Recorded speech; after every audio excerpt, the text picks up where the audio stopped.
I like to take this time to do a response to a letter that I got. Actually, I got it in June, believe it or not. But I've been so busy and I hadn't had time to really do a proper video on it. Letter comes from Kurt, and you could tell he took some time in writing this. He had a couple of questions. Not only did he have a couple of questions, which I'm about to respond to, but he also gave me a couple of quarters and a couple of dimes, constitutional silver. So now on to the response. So one of the questions was, would I ever consider joining a like-minded group? How did he word it? Let me see. If I am involved in any groups with like-minded people such as yourself.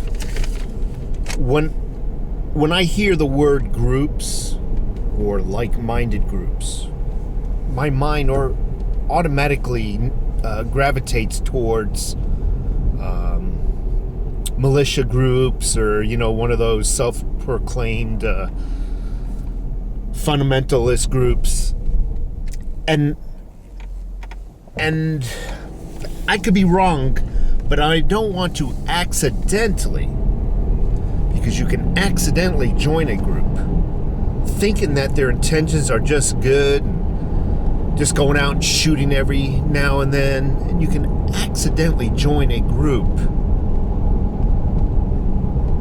Is not what they seem. Because when you join a group, the group is only as good as the individuals. Now, you might have gotten to know 2 individuals. They talk you into joining this group. Lord and behold, you get out to the location, you're shooting, and 30 others show up, and you find out a little bit more about the individuals to a group. See, the group is only as good as the individuals. I don't want to get into any trouble. I don't want to accidentally join a group that live in a fantasy world that they see on television. I don't want to be around overzealous people who think they're going to go and take on the government. I don't want to join a group that's going to get me into any kind of trouble. Instead, I opt for individuals. If I meet an individual or individuals, we get along. That is when I ascertain whether they are like-minded. I can join a group that claims they are like-minded, but if a group is 10, 20, 30 people, you got 30 different mindsets in that group. So no, I'm not into joining groups just for the protection of myself and my family. I just don't want to get into any trouble. Another question that was asked of me in this letter was, and I'm paraphrasing, my plans for getting into gold, and do I also stack ammunition? So when I hear the word stack, to me, stacking is an ongoing process of building up. Is ongoing. Like gold and silver, I plan on stacking those. It's going to be an ongoing process. Turn down the heat a little bit here. But with ammunition, that coincides with what I said before about groups. I'm not a militia type of guy. Yes, I have a few firearms. I have about 5 or 6. But I don't have aspirations to have 10 or 20 of them. I find it to be a waste. I can only hold one at a time. And it's a waste of money, in my opinion. I have quite a few friends that have many more than I do, and I enjoy those weapons when we go out shooting. I enjoy them. But for me and my purpose, I need 1 or 2 handguns, a long-range rifle, a shotgun, and maybe an AR, and small hunting rifle. That's really all I need. That's really it. So back to the ammunition thing, I don't need to stack ammunition.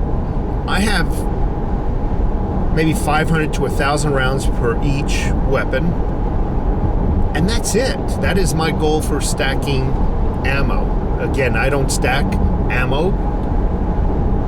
I got up to a goal, and that's it. I really don't need more. I'm not opening up some kind of... You get my point. I just don't need it. You know, I don't foresee me going to war anytime soon, if you know what I mean. Nor do I fantasize about it. Now, my goals for getting into gold.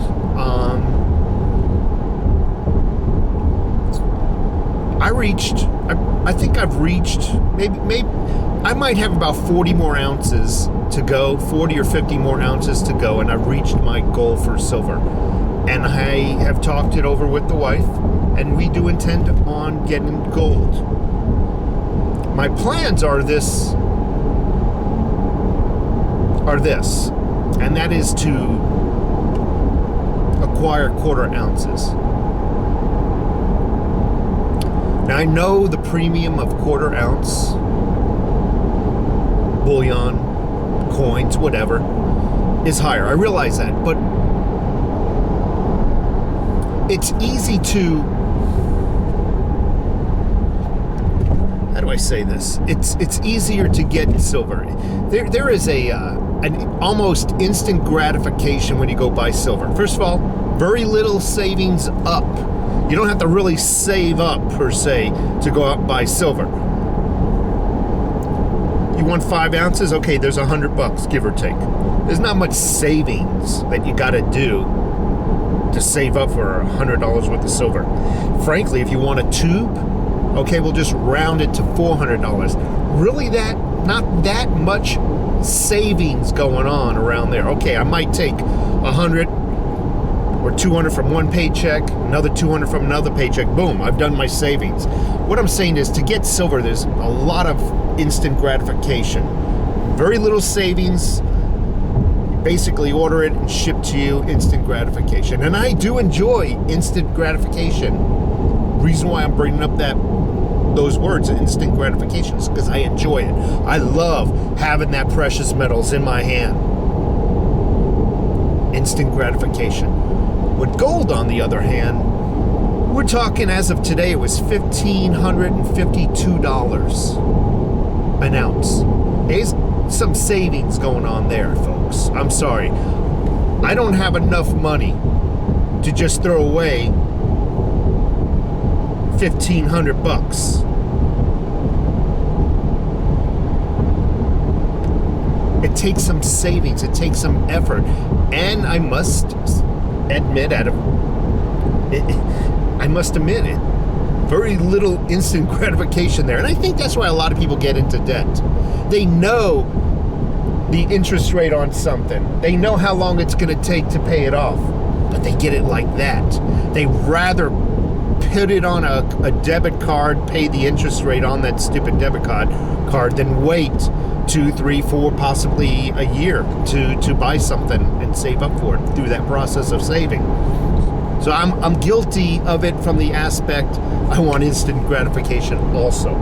Therefore, I'm going to go with the quarter ounce gold coins.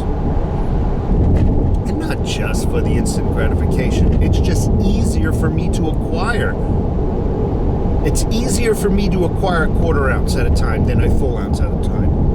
Okay, so that's my plans for gold and silver.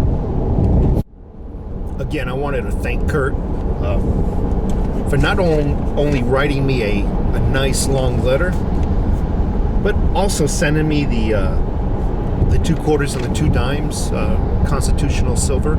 I really appreciate that. And I do apologize for taking so long to respond to your letter. I've been very, very busy.